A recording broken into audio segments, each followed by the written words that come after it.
Tell them say Ndauya Ndauya my chief.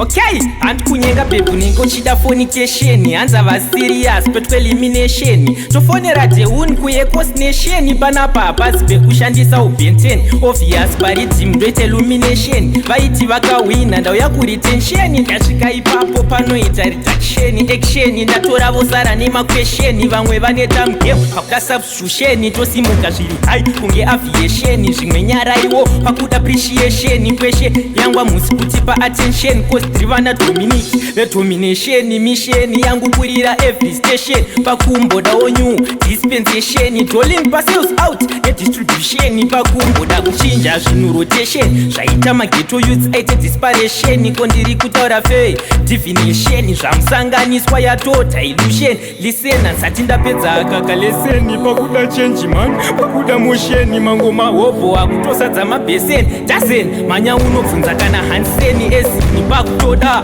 elevation. Asi mumastreet moshota motivation. Vision yangu kuchinja isituation. Hatimire hande inayo resumption. Flex mukuiwanza relaxation. Yandikuita right now inonzi innovation. Ndipenguva ndimboita revelation. Vamwe voganza vakuzviita makapteni seteni. Vochifonera vese majamani haisi danger. Ikoko ndoti wagwani kova yavainditsoma chimani Tman. Vamwe vanonengwa nemadhimoni koinini neriddim panoita friction position. Ndamentena ndobhigwa mulocation kotatiri 2 ask my companion. Zviri muropa zvengoma ndine passion wachanga pepu nekuchida fornication. Hanza va serious petwe elimination. Tofonera deun kuye cost nation. Panapa pasi pekushandisa ubenten. Obvious Riddim ndoita illumination. Vaiti vakawina Ndauya ku retention. Ndasvika ipapo panoita reduction. Action ndatora vosara nema question. Vamwe vaneta mgame pakuda substitution. Tosimuka zviri high kunge aviation. Zvimwe nyara iwo pakuda appreciation. Kweshe